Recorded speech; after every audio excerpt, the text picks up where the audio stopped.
dog hair in my eye. Girl, we just started. I know. Already with the chaos. I'm like crying. Do you see that? Anyway. Hey. Hi, everyone. If it looks like I'm crying, it's because I am. Yeah. No worries. No worries. Something is in my eyeball. Anyway, I'm Natalie. This is Taylor. Hey. We're live streaming. So, we write books. We write books. And we make videos on the internet. Ooh, yeah, we do. Yep. Wow. Well, all the people are here because I was like, everybody ready? And everyone said, yeah, yes. Start the show. Girl. Girl. Had to get another cup of coffee. I apologize, everybody. Yeah. We were listening to sad music and then we were getting coffee. Yeah. Mm-hmm. It's a time to be alive. Mm-hmm. Mm-hmm. Taylor, how are you feeling today? I'm actually feeling pretty good. I don't have a headache. I got adequate sleep last night. I have coffee. I'm feeling alive. And actually, I did start editing a little bit of chapter 3. So I feel like I've already dipped my toes in. And when we actually sprint, I'll be like locked in, you know? Yeah. So what are you editing? Can you tell the people? So hey guys. Yes, I'm an indie author. So I have 2 books out that are part of a YA fantasy series. There is Venture Below and Venture Beyond. Venture Below I published years ago, a millennia ago. And now I have rewritten it and I'm going to be coming out with the 2nd edition this year. And so I am doing we called it like an in-between of a developmental and a line. It's like it's a massaging of the draft, I guess. I'm implementing my beta feedback and massaging it. And it's going pretty well. Oh my God, Cody! Hey, Cody. But it's going well. I'm adding more depression into the words. So having a good time. On the opposite spectrum, my rom-com, I'm having the silliest, goofiest time possible. So, you know. You get the reality of the world. What about you? Your tag, I just saw it, girl. I guess surprise time, I finished my draft. Yeah. So I finished draft 3 of my young adult fantasy novel that I call Project A. And Taylor has already speed read through it. Thanks, critique partner. And actually after this call today, after this live stream, we're going to go through her feedback, do a little bit of some massaging. It's like such a hard. I know it is developmental. Mine's going to be more developmental than yours was. So. There's like some things that need to go in different places. So we're going to work on that and talk through it. And then eventually probably I'm eager to start draft 4, but I'm trying to be patient and it's not working. But I think today I'm going to be working on like some character work stuff because if y'all didn't know, I already have a complete query letter and a complete full synopsis of the book that I'm pretty proud with. Like I think it's good. Definitely as things change in the book, I'll have to change both of those. But like I've done a lot of other things while waiting. And granted, it took me like 3 days. So you haven't been waiting very long. Yeah. I'm really procrastination for me personally. I was like, I have to read Natalie's book. So I can't edit. I can't possibly edit my book. I have to read Natalie's. So thank you, everybody. That was very kind of you. Yes, it was a slog, as you all know, but I'm pretty proud of it. We did it. I also crashed out after I finished it. And I was like, am I the worst writer on the planet? As every writer feels. But I'm feeling okay right now. That's it. Yeah, that's good. Writing a synopsis was very difficult. I can pull it up right now. It's under 800 words, but barely. Wow. That's hard. Yeah, so that's what the internet recommended. Somewhere between 600 and 800 words, with most of them being under 800. And I was like, we'll start there. Okay. Sure. And it was really hard. Yeah, I can't even fathom. So, yeah. I'm like thinking about how if I were to query the rom-com, like there's so much that happens in it. Trying to put everything into a page, literally, of like especially everything that fantasy. happens. Because like for me, it's like a rom-com. I'm like, it's a like not that rom-coms are not hard, but I'm like, it's in our world. Like there's no world building or extensive like, you know what I'm saying? But then the number of times fantasy, I went back and forth with you and Evelyn and Cody over how much is too much explanation of the world, how much is too little, what's the medium amount? Yeah. And I still don't know if I hit it well, but yes, it is hard. Ari knows. I know Ari, maybe not recently, this was a while ago, wrote hers, and I helped like read a draft of that. Ari, you're slid. Great job. Yeah, very difficult. Love. Terrified to write your synopsis? Yeah. Yeah. You should be. That's scary. No, it was not the worst thing in the world, but it was very hard. I will say it was very hard. Outside perspective helps. Hello. Thank you for hitting the like button. I appreciate that a lot. If anybody else feels free. So inclined. It's free and it helps Natalie. Like the like button. Yeah. Like so how this is going to work, we're going to do 2 40-minute sprints and some yapping in between. So we have like 15-ish minutes here to do some talking and answering some questions. If anybody has some questions, please hit us up. If the first question is, did you get the dog hair out of your eye? I think I did. That's good. I think I did. I had a dog hair stuck in my eye as I was doing my makeup. And I was like, I think I'm going to put some mascara on, and then attack. You're like, stab. I was like, yeah, no. I was like, no mascara today. Absolutely not. Ooh, Charlotte has a good question. Relatable. For you. Ari, you're on the list. Don't worry. I think I need another quick draft. Like this one's not going to take all the months it took last time. But I'm going to do another draft and then give to beta readers. Okay, let me mark my questions. Keep them coming in if you have questions, guys. Please. Keep them rolling. What resources did you find helpful when writing your query or your synopsis? My brain is saying 2 things. First of all, I just like Googled like what is standard. Readsy has a lot of really good articles about it. If I can remember the specific one, I'll put it on my community page.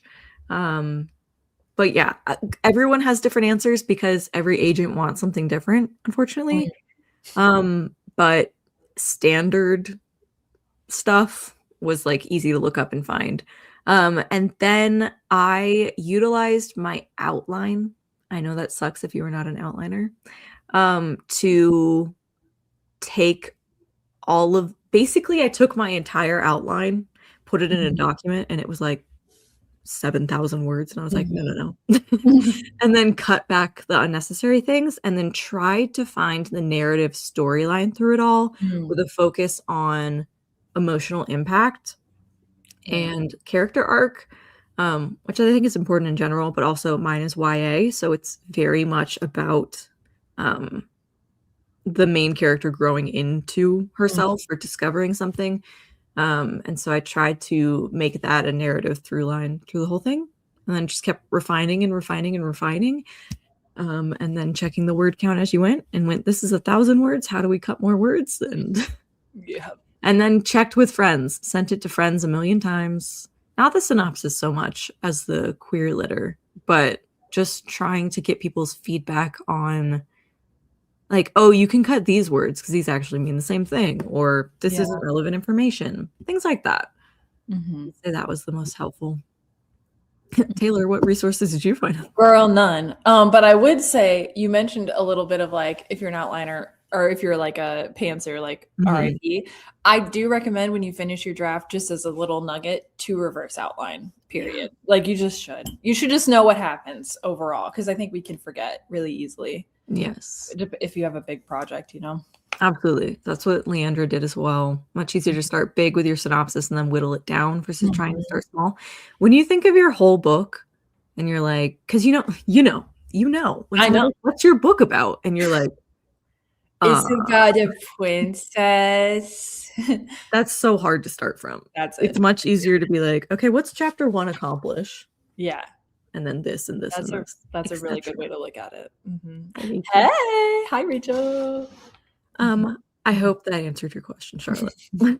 If you ever need more help, I don't recommend me. I recommend that you pester Ari to create a video about it. Ooh, anyway, what parts of the real world or universe inspired your fantasy worlds? Taylor first. Girl.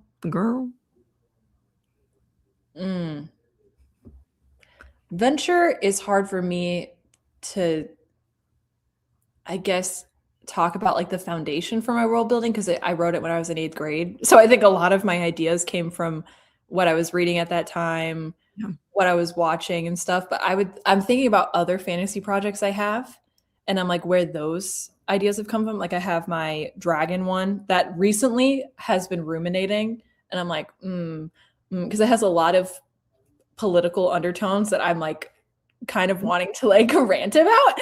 So I'm like, that could be a good outlet. Anyway, so and like a big theme that I want to talk about in that book is colonization. So I'm like, and then so I have that one, and then I have like the sun and the moon.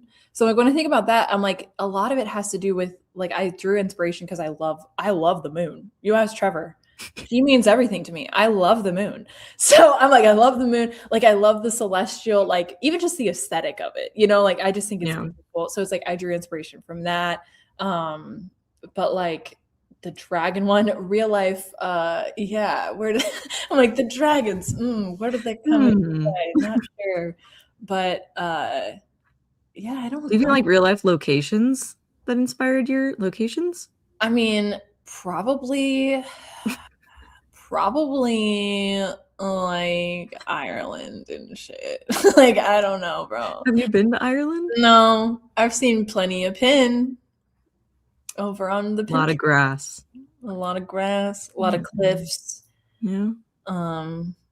I'd say too, like, I don't know, I probably talk about it in every freaking stream we do, but like being from California, where like because like when we would go to the beach, it would be the beaches with the huge bluffs, like that's the type of beaches we would go to. So like that's I think where I got inspired for in my book, where the Defiance is, like High Rock Shore, like that's what I imagine is like that's the surrounding. So I don't know, things like that. But what about you? I already know your answer. Do you? Because I don't. Well, Anastasia, bro. Yeah, but it's not like a part of the real world. Like you pulled from like a lot of, wasn't it the Germanic or German? Sure, yeah. You know what I'm saying? Yeah, so my book is very, very, very loosely based on the animated film Anastasia. It was inspired. Yeah, inspired by.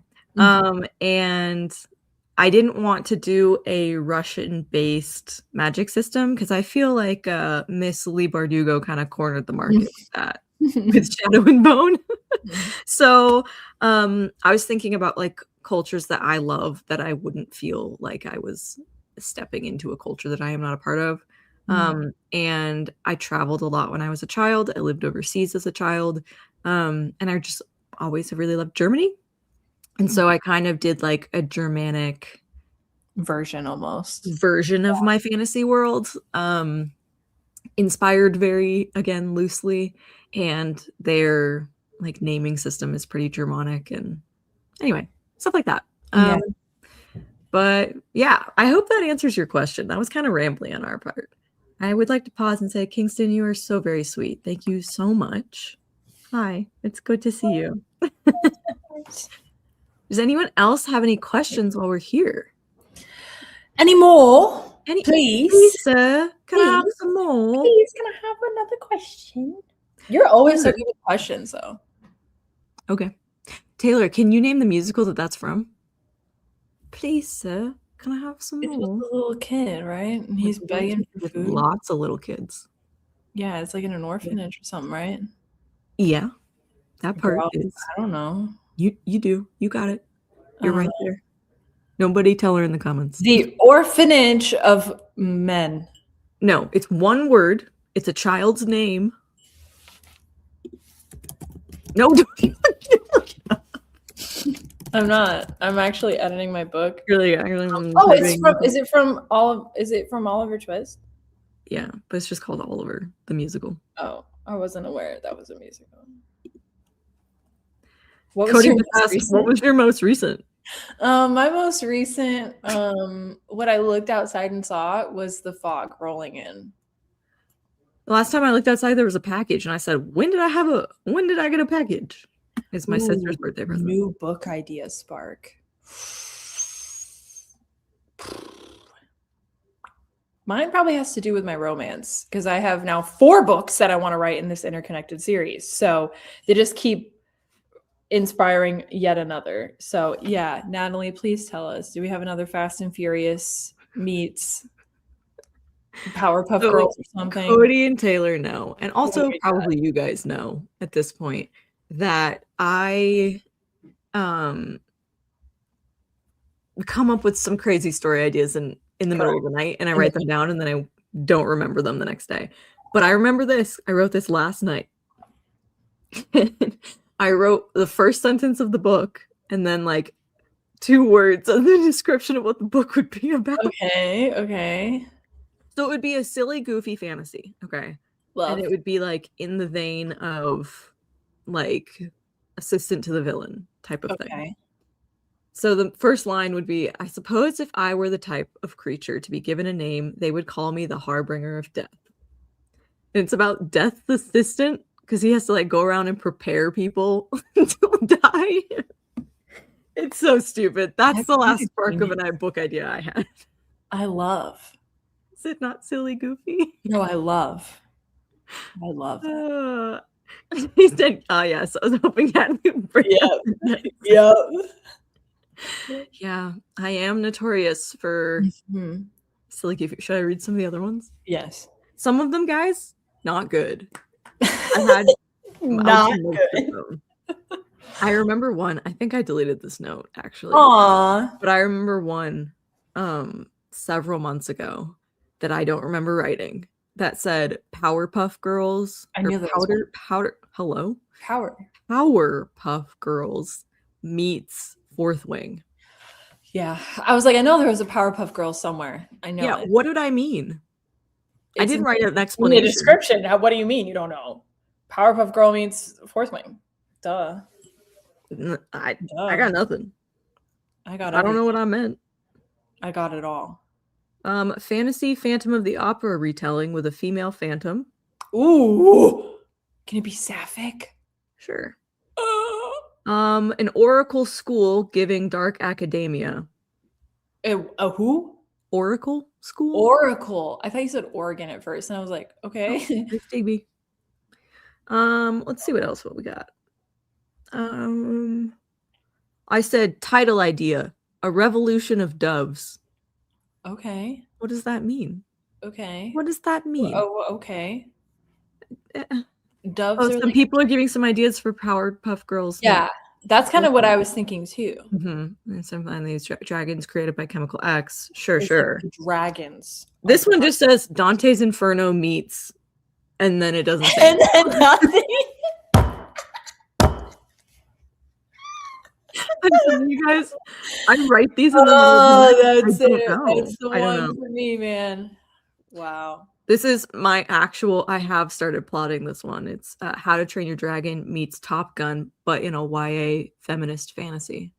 Yes, so yes. That's all I'll say about that. Yes. No one needs to meet Dante. Yeah, and that's what the book's called. Whoa. Anyway, yeah. Thank you for that wonderful question. I appreciate it so much. Should we answer one more question? Oh, goodness. Could Death's assistants have a cheeky crow animal companion? Like maybe one that didn't make the cut to follow the Grim Reaper? Oh my gosh, yes. Yes. It's giving like Iago from Aladdin. Yes. And he has to take notes while the Harbinger of Death's assistant and is then he like gets the name wrong or something. Yeah. And they kill the wrong person. That could be the catalyst. T. Is it a romance also? Yes. Is that even a question?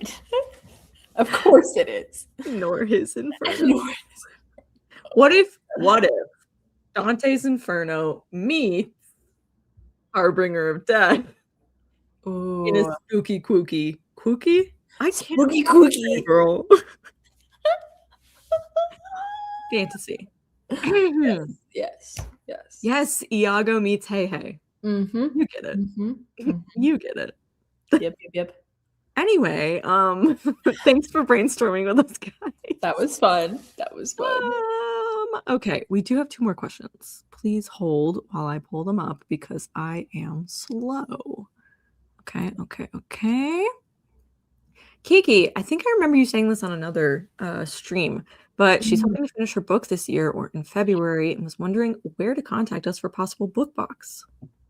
Girl, contact info will be in our YouTube descriptions, I believe. Not descriptions. Yeah, I have my business email. Bio. Yeah, if you want to email me there. I'm always down. I have that email pulled up every day.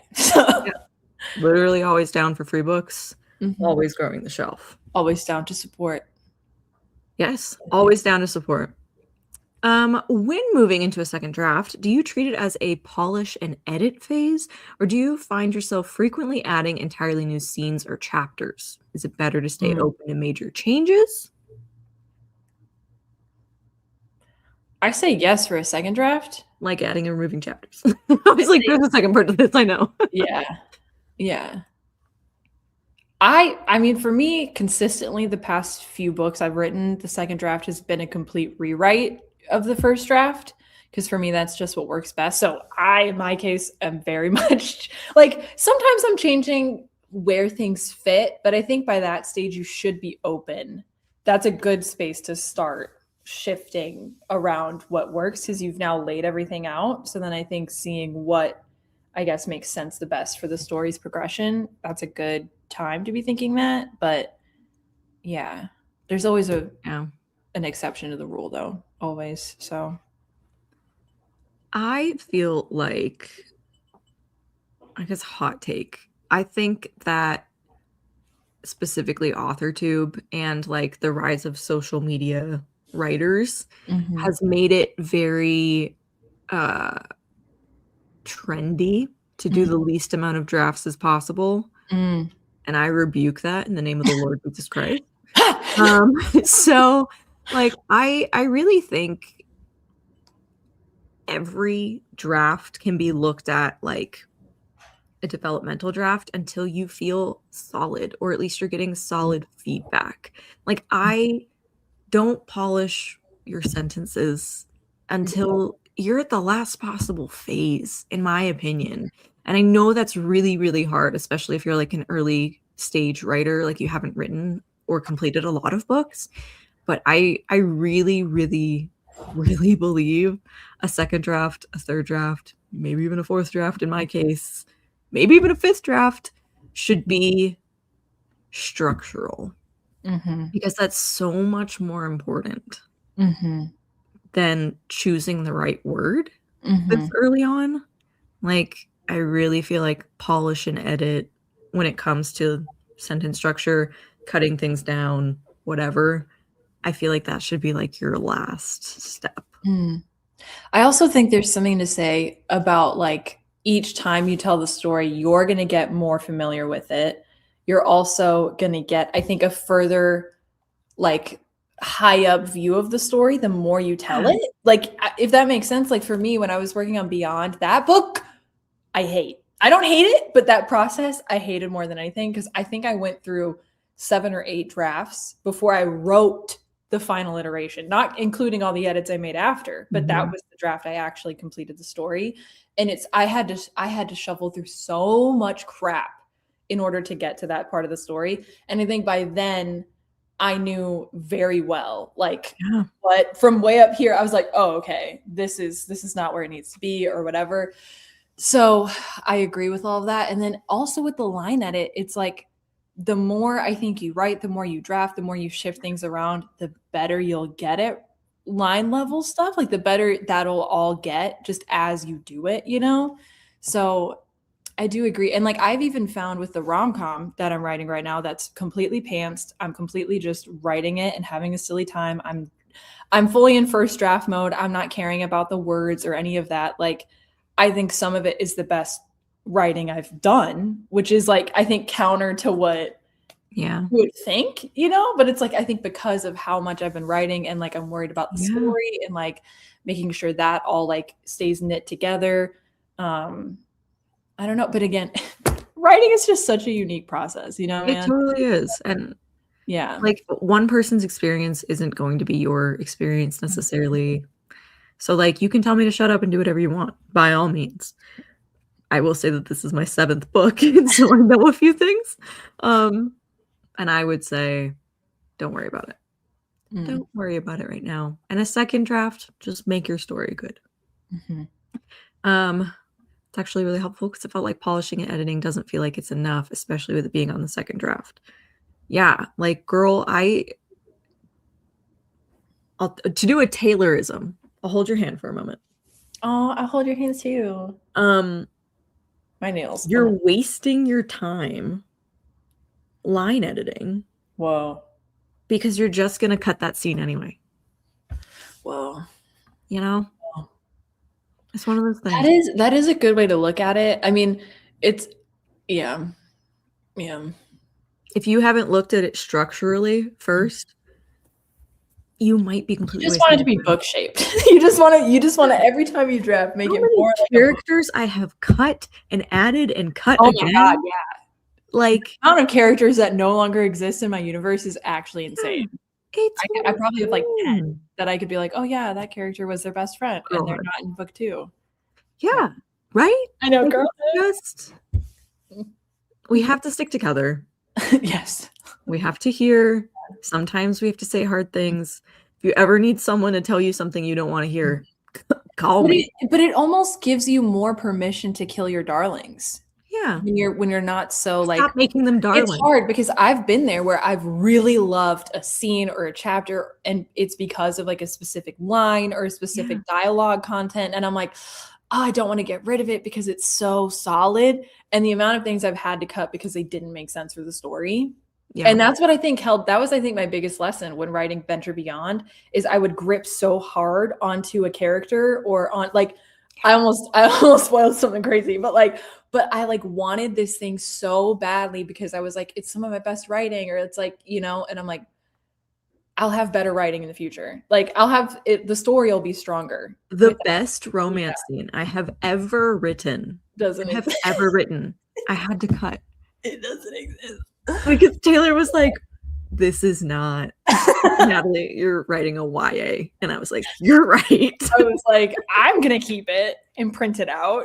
Okay, but I think that's often and I'll use it someday. But my other 2 cents is even that little piece that you have to, it's all making you better. You know what I'm saying? So it's like, even though it feels like you grieve the process, you grieve that thing you had to, like, it's just making you better, you know?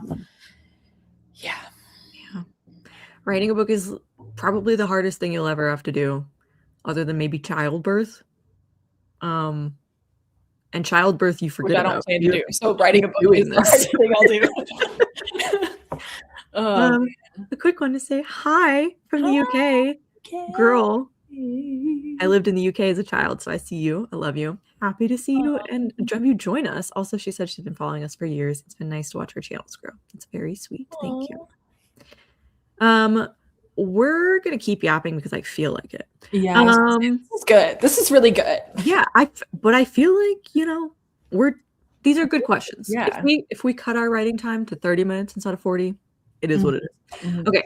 We'll do probably one more question. Is someone coming in or is it Trevor? What's up, TJ? Oh, I have my stage. Oh, you guys are screaming. Yeah, we are. I got huge news though. Little gray and white kitty touched my finger with his nose. Really? Yeah. Oh, so one of the cats that lives outside went up to him. All of them have been very distant. Yep.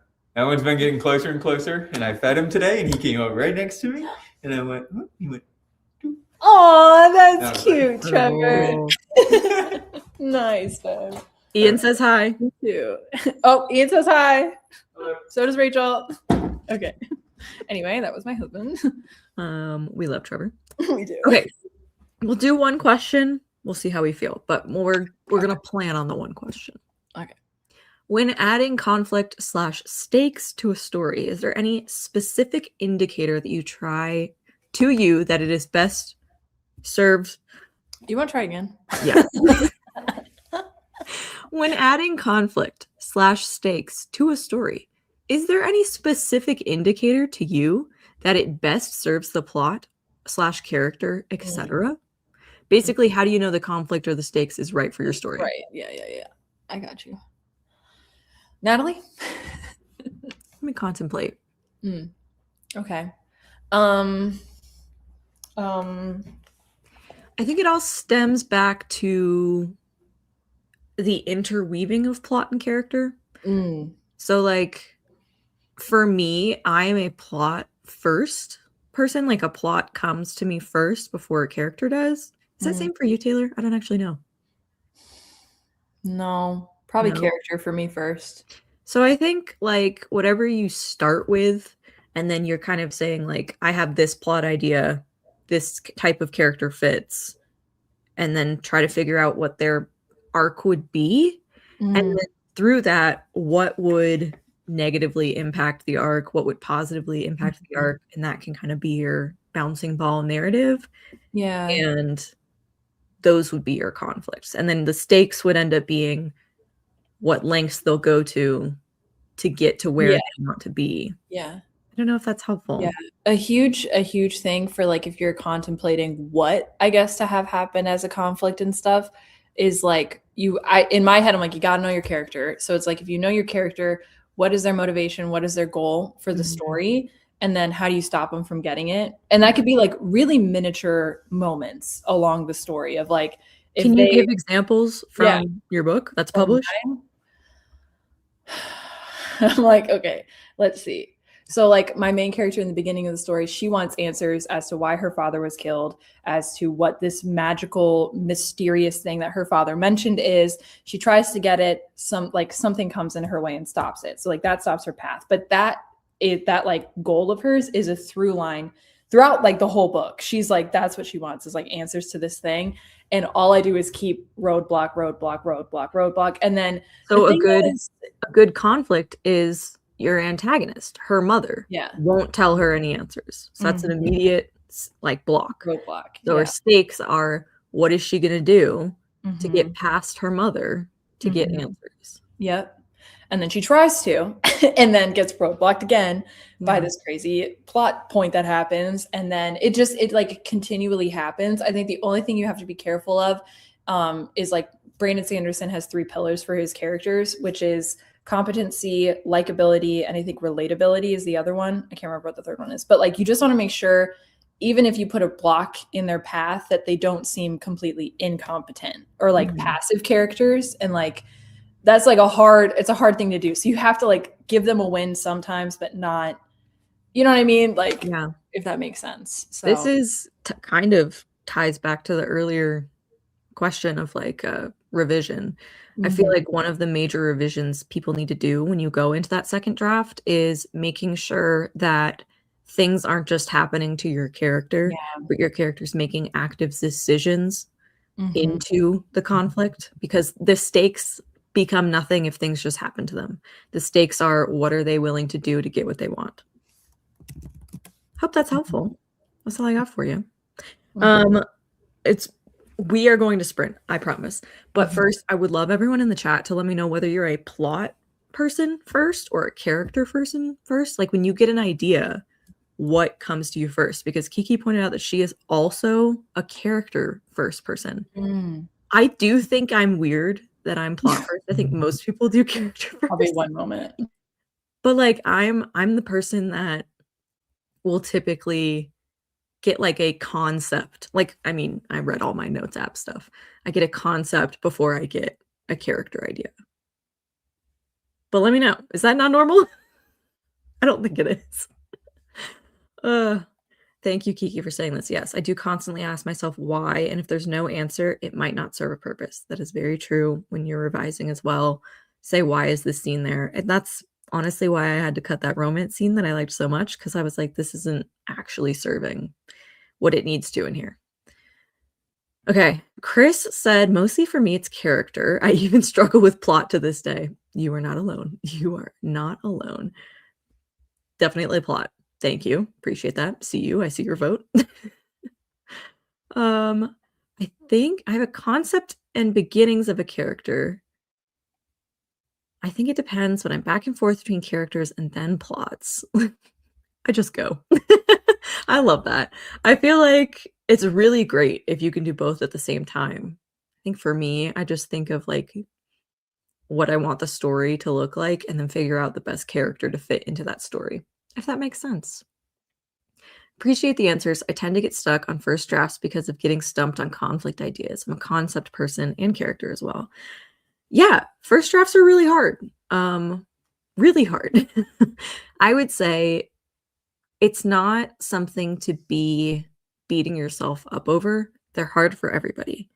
And if you can't come up with the great conflict ideas, that's okay. Write what you have in mind anyway. And then by the time you're done with your first draft and you can look at it from a bird's eye view, you'll go, oh, this conflict would actually be way better. Like, trust your future self to be smart. Mhm. Like, you can trust her. You can trust him. You're smart. Mhm. You can do it. Mhm. Mhm. Okay. All this to say, I think it's time to sprint. Are you ready, Taylor? Ready as I'll ever be. Ready as a should not sing on the internet. Taylor didn't know that song, guys. Let me readjust our timer to 30 minutes. Great. Ooh. There we go. Okay, we're gonna write for 30 people. We're gonna Wow. write for 30 people specifically. 30 people are going to read this. Whoa. Yeah, Okay. wild. Okay. Hi, Eloise. Yeah. Okay. Please let us know what you are working on in the chat and then get to writing, and we will see you in 30 minutes. Bye. Bye.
Whoa.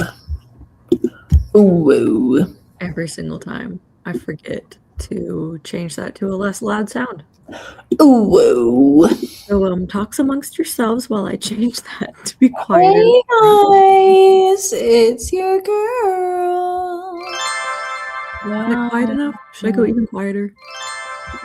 Quieter. Even quieter. Quieter. Yeah. Okay. Nice. That's nice. It's been adjusted for next time, everybody. Good.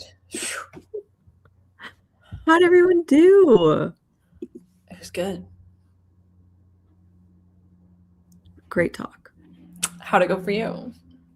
It went really well. I don't think I necessarily accomplished a lot, but I was mainly focusing on some character work for the best friend and his dad. So some deep stuff. Yeah, but I feel pretty good about it. I realized that it's a spoiler, I can't say that. I realized something that I had originally planned wouldn't work, so I changed it out. How did you do? Interesting. Good. I did chapter 3. Okay. I finished that, and then I was looking at 4 and just thinking about it. Okay. Thinking about it in a crash out way? Because we have very broad notes for the chapter. So I'm like, okay, where can I practically make these changes? Or like, and then I know I was contemplating changing like where I started the chapter. So I was like, do I want to go that far? Or like, I guess how I changed it, not necessarily where. But I was like, so I don't know. I'm debating. It hasn't quite hit me yet. So, because that's when they're in the gardens, you know? You're going to do great. I believe it. I changed the end of chapter 3 to be more tense. More tense? Yeah. Girl? It's good. Yes. Little Eugene. This is my best friend's dog. Is staying with us for a little bit. Hi, Eugene. Oh, I didn't even check my word count. I don't know. Let's see. Okay, positive 126, and we are officially 60,000 words. Okay. Wow. Proud of you. Thanks. Let's see how everybody else did. First of all, yes, shocks me every time. The alarm just goes ding. Yeah, it does. It does. Unfortunately being boring and just working, but hopefully I'll be able to write later today. That's okay. Boring. That's okay. Added 1.5K. Girl. Let's go. A lot just rephrased. I love that. Good for you. 300 words, hated it, deleted it, then wrote 236. That's a mood. We've all been there. Passed through 618 words in my revisions. Most importantly, I was able to fix the issues I was having with this chapter. That's huge. Yay. Huge win. Only 112 words. Work things rudely intruded. I got a work email while we were doing that, and I was like, I'm not actively like on a contract right now, so I was like, excuse me? How dare you email me? I was just CC'd on something that they wanted me to have visibility on. But anyway, I was like, a work email. Reassessed my outline, began a new scene to identify if it best matches my story concept. Nice. Good for you. Yes, a dapple weenie dog. He is a dachshund. He is so sweet. We love him. Window baby. Dare work interfere. I agree with this. Also, Evelyn did stop by. I know. I saw my Evelyn. She was here. It did happen. But she has to go do work things, school things. A little Zoom class. Does anybody have any questions they would like answered? We really deep dived in the craft of writing. Please, sir. From Oliver. The musical. From Oliver the musical, not the book adaptation or anything. Just right.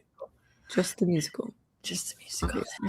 Yeah, I did pull up Pinterest so I could get inspired for my setting. Okay, respect. It's good. It's helping this me. Technically is a question. Can we keep... Oh, somebody's at my door. Nobody panic. I'm not moving. I think it was the Amazon man. Proud of you for not barking, dude.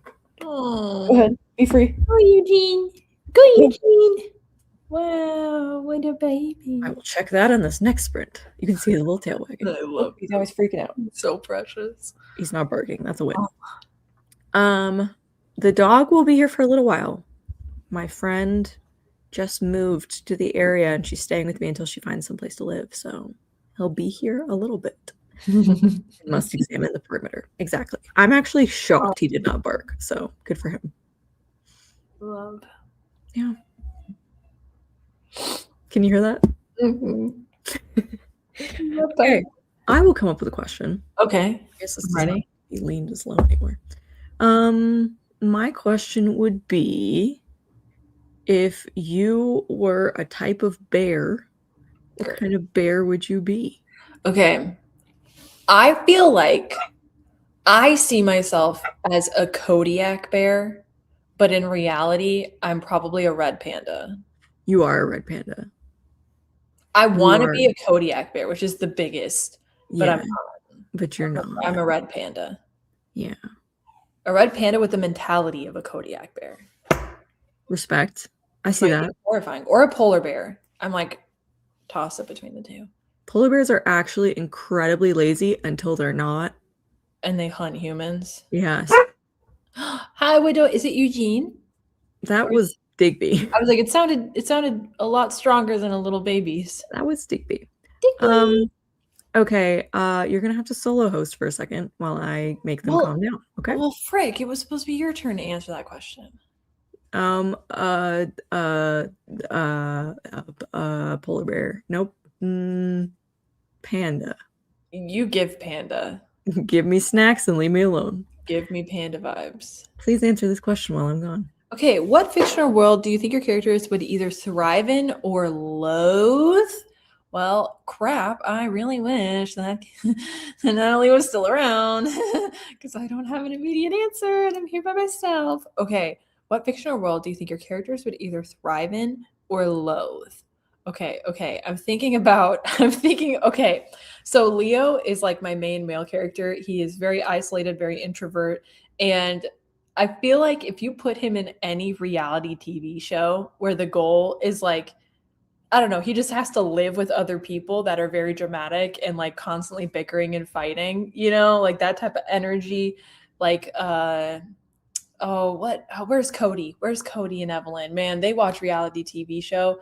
I don't know. I feel like if he had to be surrounded by people that were just like constantly yelling at one another, like, he would loathe, he would hate that. And then I think about like, that's not a fictional world, but I just think, you know what I mean? Did you hear my answer? No, I heard none of that. I said Leo in any reality TV show. Yeah. He would hate his life. Yeah. I'm going to answer this and then we have to go back to the bear thing because people have thoughts. Fictional world do you think your characters either thrive in or loathe? I feel like my girl would actually do really good in the Hunger Games because she's really good at manipulating people. So she would like get everybody on her side and be like, I'm so loyal, I love all of you, and then in the middle of the night murder everyone. Yeah, poison them all. Yeah, for sure. For sure. Thank you for your question. I believe this is in response to you. Red panda, for sure. Sloth bear. Stringy, but psycho. Love. Like a grizzly. I think I'm bigger and scarier than I am. Okay, so I think Kiki was talking about herself. As a red she's panda. the red panda. Yeah. Okay. Love. Red panda gang. Let's go. Yeah. I did name Digby after the Pushing Daisies dog. I did. Okay. We're over here. Do you ever stress about how... Hello? Dog hair just flew off of my hand when I pointed. Do you ever stress about how many different directions a story could go? And with all those choices, did you make the right one? I feel like writers would be lying if they said they never stressed about that. Right? Somebody's lying if they say that's never a problem, bro. I don't have a problem with that. That's a lie. I strongly feel this weight and pressure and stress specifically with the last book in my series. I feel like, and it's hard because I find very limited things I can actually do because I've lined up certain things we have to accomplish, but still it's like the how they happen, the direct, like it is very stressful and a little overwhelming. Yeah, I agree. Yeah, I think I'm a vibes person. I think when it's right, it'll feel right. Mm-hmm. And that's the benefit of plotting. Mm-hmm. Because you can try all the things out before you commit to it. Yeah. Yeah. And even then, things might be wrong. Like, I'm about to go into this 4th draft and talk with Taylor about what draft 3 was out of order and what was misplaced. But I think it ties back to earlier where I just say, like, you got to trust future you. Like, you really got to trust future you. Ooh, Eloise, that's a great point. Knowing my themes help me know which direction to go. If the option goes against what I'm trying to say, then it's not the right option. That's a really, really excellent point. Great advice. Adam said, as a playwright and screenwriter, my bread and butter is the revision process. Yeah. Far from being stressed, the act of narrowing down the possibilities is what gives me a sense of purpose. That's nice. Yeah. But yeah, I would say revision, trusting your future self. That all kind of helps. Do you have a question, Taylor? Were those all of them? Guys, keep them coming. Keep them coming. Keep them coming. We have 10 more yappy minutes. Do I have a question? Do you have a question? I know what characters you were working on. Are you going to continue working on those characters or pivot? Yes, I have some more work that I need to do. Yeah, on both of them. Yeah, that's probably what I'm going to continue to do. I'm also going to preheat my oven to have lunch because I'm hungry. Ooh, what are you making for lunch? I'm thinking like a pizza, like an Alfredo spinach garlic pizza. I think I'm going to try to convince Trevor to get me food. That's a great idea. TJ! I don't think he's in here. I think he's somewhere. That's fair. Don't know where. How do we avoid being melodramatic in conflict scenes? I couldn't tell you. She's in a breakup chapter and just constantly wondering if they're being too extra. I think don't worry about it. Yeah. And worry about it later. Yeah. I think as long as it is true to your characters. Yeah. If they are dramatic, it'll come across dramatic, you know? Like, I think as long as it's true to your character, it's okay. And you can fix that later if it's too much. I'm all for drama, clearly. You do love the drama. Like, make me feel like Eeyore, bro. I want a storm cloud. Yeah, I feel like make it as dramatic as you want because you can always strip it back, you know? Yeah, but I get not being able to tell, like, if it's too much. Well, then get outside opinions. Yeah, yeah. Have someone else read it and be like, is this too extra? In the context of the book with the characters, is this too much? Because sometimes, like, you can pull any, I don't want to call out any genres, but romance or romantic book off the shelf and like read something out of context and be like, okay, the world is burning, bro. Like, it's just so dramatic. Yeah. But I think a lot of it too is like internally it could be very melodramatic, but what they do not be, you know? So I was watching a rom-com yesterday. I can't remember which one. And man, somebody's going to get their packages. Well, that's boring for you. Somebody had said something in this movie that was, you know, very typical romance. Like, what did he say? Something like, don't make any, like, tell me no one's ever kissed you the way that I kiss you. And like, just at that moment, somebody walked in, like my husband walked in and was like, that's so cheesy. And I was like, an ick, bro. Yeah, but like, I was like so in it, right? Because I was like, yes, perfect line, not cheesy at all, because it fit the moment and the vibe of the movie. But yeah, That's my approach to spicy scenes too. Too much? Well, my dev editor can tell me. Exactly. That's what I'm saying. That is what I'm saying. Kiki said sometimes extra is good. I have a betrayal scene in the rain, and then she almost burns him alive. I love it. Say less. I'm interested. Whew. Okay, let's see. Do you guys write linearly or more sporadically? I have a hard time finding the stamina needed to write all scenes in order, but worry about continuity issues when I draft non-linearly. I'm a linear drafter most of the time. I try not to get, like, sometimes I'll skip like a scene to work on the next scene in the chapter, but I try not to go too far without like having something, even if it's not the full scene. It's just like a outline brain dump of what I want to happen.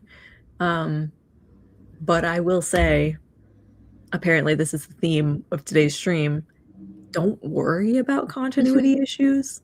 Like, just do whatever your brain needs to do and fix it in post. You know, that's what other drafts are for. Yeah. I have never been capable of sporadically writing ever, and that can be a detriment. It's like I have to write it the way it happens, and I'll be stalled. Like on the rom-com, I had to like end this one scene. They're at like a wedding reception, and I, for the life of me, just couldn't get out of it, you know? Yeah. And I finished that 2 days ago, maybe. I finished that section, so now we're officially leaving it. But it took me a second. Like I just couldn't like see it happening, you know?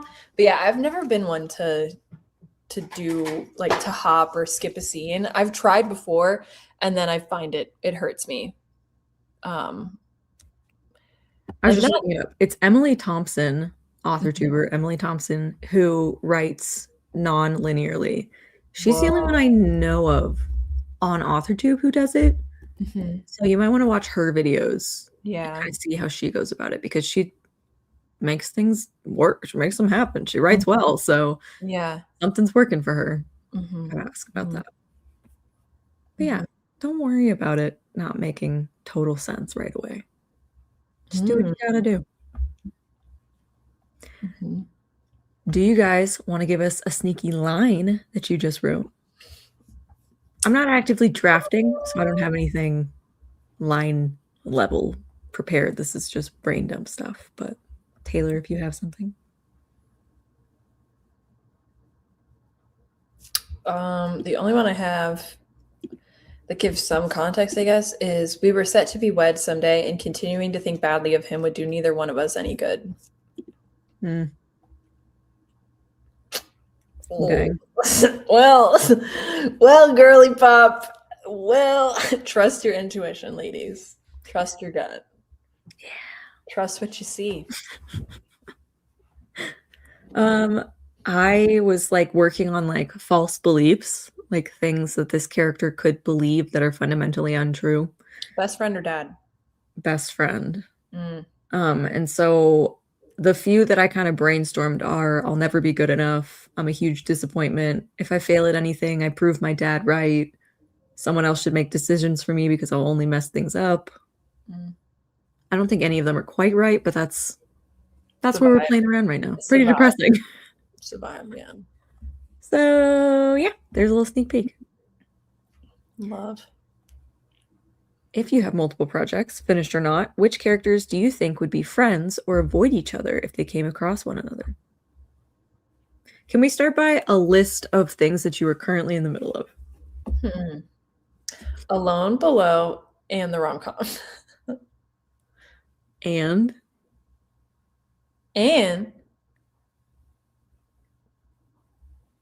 you're in the middle of your other romance book.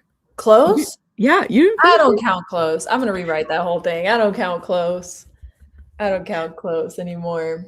But we could. I mean, it's all the same universe with those characters. If they ran into each other, Leo and Phil, I think they would hate each other. They'd probably murder each I other. think Phil would love him though. Of Phil course. would love Leo. He would want to be friends with him so bad. I don't count that book. How many works in progress is everybody in the middle of right now? I'm actually really curious. Please share. I'll say 3 for me. I'll say confidently 3. Confidently 1 for me, this one.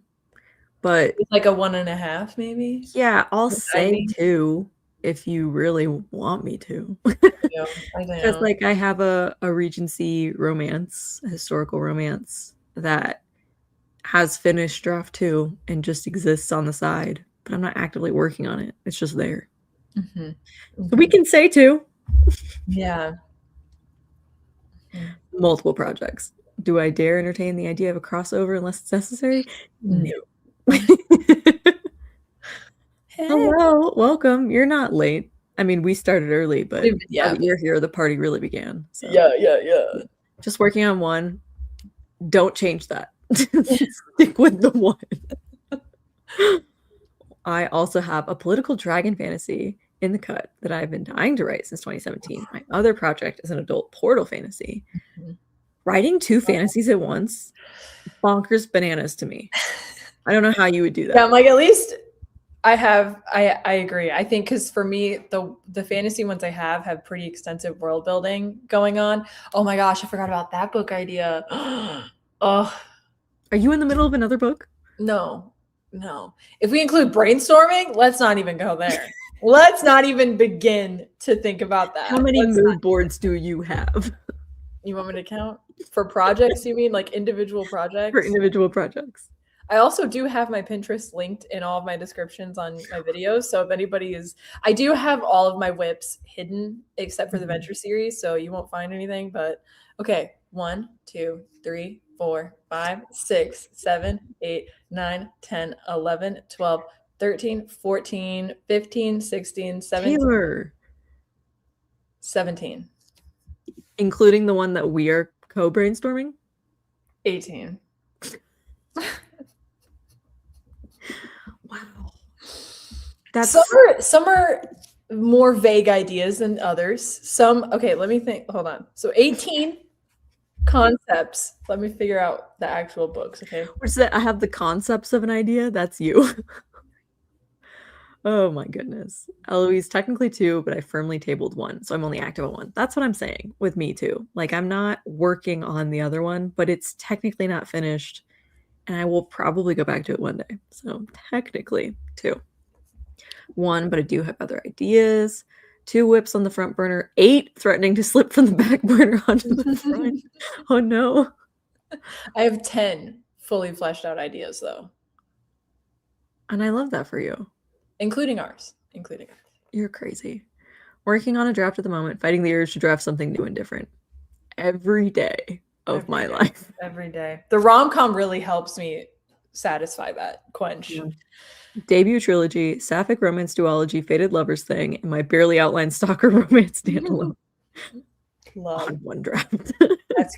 That's good. I'm not working them all at the same time, but the timeline in which they've been worked on overlaps with what I'm working on now. I feel like that's common. I feel like that's not that weird. That even makes sense. It makes. I tracked. I understood what you meant. It's enough slices, Taylor.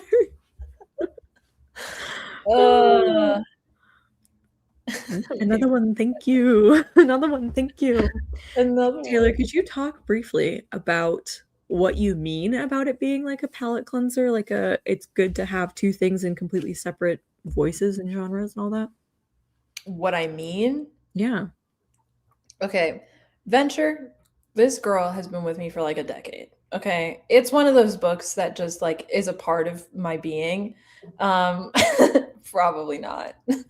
But with this rom-com, it was an idea that's probably been with me for like a year. Like the concept had been with me for a year. It adapted obviously when I started drafting it in December, I think. Mid-December is when I started working on it. And like I said, it's just something I'm pantsing. That's just like a story that's unfolding as I'm writing it. And I've never really written aside from when I was in high school, like I'd say the projects I took very seriously, like I was like, I want to publish this. I never had pants before. And even this one, I'm apprehensive to be like, I want to publish it and this is the day. I'm not thinking like that. Like I'm drafting it to have fun. And I think that's the difference is like I have that project as the thing I go to have a good time and like have fun. Like I'm sorry, the stuff I'm writing in that is hilarious. Like, I'm sorry, it's the goofiest, weirdest, sometimes cringiest stuff you'll ever read. And like intentionally so, like the main characters aren't cringe, but the side characters. But I just think it's a side to like writing for myself that I haven't tapped into really. Yeah. Like I've never dove that deep into that side of my writing. And like being able to use that muscle as opposed to the depressing stuff I'm writing in below. You know what I mean? Like that's a palate cleanser. It's like, that's nice. Like, I feel like I have a lot of pressure on myself. Like I put it on me for venture. And then with this one, nobody knows about it aside from like a handful of people that really truly know the story. And like, there's just so much, I think, freedom in that. And it brings me back to the nostalgia of being a kid and being a teenager who was just writing a silly, goofy story to write a silly, goofy story. And it's huge right now. It's bigger than Venture Below. And I'm at the midpoint, you know? So it's like, could this be something? Sure, I would love it because I love the characters, but I'm not pressuring myself for it to be that, you know? Yeah. It's nice to have the ability to go to a different world that's completely different genre, completely different writing style when you need a brain break. Yeah. Couldn't be me. I have found, since I've been pretty consistently now working on both, I have to like dedicate the day to that thing. It's very hard for me to like alternate. So it's like the stream I did with Cody, I just drafted in the rom-com. And then today I don't think I'm capable of writing in that, you know, because I'm like, I'm in this world now, but I do think I kind of like the idea of like alternating between them, especially if I'm overwhelmed with Below in a way where I need a break, but I don't want to just shut that part of my brain off, you know? Yeah. I like that. Are we ready for our final sprint? Girl! I gotta go preheat my oven. I'm hungry. I thought you were going to say one more question. Girl, there isn't one more question. Guys! Yeah, they betrayed you. Oh. Okay, you have 3 seconds to submit a question. 1. 5 seconds. 5 seconds. Give them more time than that. It takes a lot to type. Okay, there's a question. Thank you. This is the last question. Do you guys have a snack or a drink for each project? Something that almost tastes like your story and you have to have that while writing? No. That's I kind of like that idea though. It's a great idea. I don't do that. I like the drink water almost exclusively. Yeah. But I like the idea of having like a way almost like, because I heard back in school, like when you're studying, you chew a specific type of gum. So then when you take the test, it like triggers something in your brain. I like the idea of having something like that. You know, I think for me, it's probably music is the most consistent thing. And oddly enough, for the rom-com, all I can listen to is this little like jazzy music I have in the office. Elevator music. Yeah. And when I started writing it, it was in an airport. So I was like surrounded by like room noise and stuff and like kind of silence. And I think if I tried to put on my playlist, I would get distracted. But for Venture, I can fully listen to the playlist for that. And it has like lyrics and it's like a full, you know, thing. But probably music is probably the most consistent thing. Yeah. I know some people like light candles or I think it's, you guys will let me know in the chat, but one very famous author tuber does, Katie Wismer, does like scents. So she'll use like a certain type of perfume per story. I thought that was genius. Yeah. I mean, that's great. I love it. But no, I don't do that. Yeah. When did I get mad? I don't remember getting mad. You didn't want to sprint. Oh. But that's too bad because I'm in control today. No.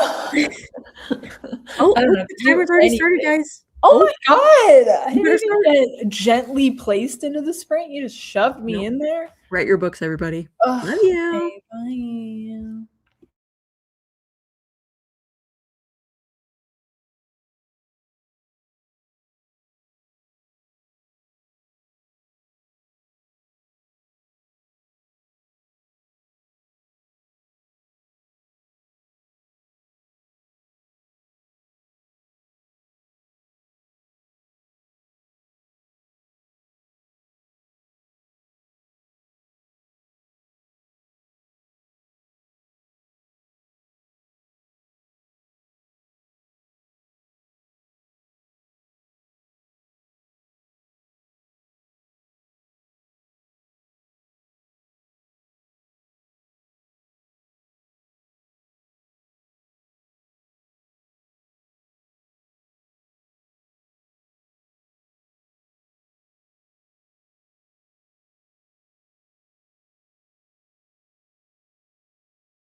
That was so much gentler. You're so quiet. Yes. Before I forget, can you send me a picture of... I'll text it. I need a picture of the page for embarrassment. Oh, yes. Okay. She's trying to borrow my emotion thesaurus. That'd be helpful. Yes. Oh my gosh, I am breaking my own heart, bro. Are you? Yes, you should, though, right? It's about Karen. Hey, Rachel, you made it back. Hi. Hey, welcome back to the party. Kiki said, that was nice. Nice. How did everybody do? Please let us know in the comments. I Taylor? got through. Let me see how many pages in this chapter. Okay, I'm almost done with the second page. Okay. Of chapter 4. Of 4, yeah. I had to refer back and like kind of brainstorm, and I am kind of line editing, but it's one of those like I'm line editing to inject what we discussed. You know what I mean? Like I'm not so worried about like it being the perfect line, but I need to get That's a different type of line. the emotion. Yeah, that's why I'm like it's kind of massaging. Like I'm kind of, So I was doing that, but woof. Well, I'm proud of you. Good job. How did you do?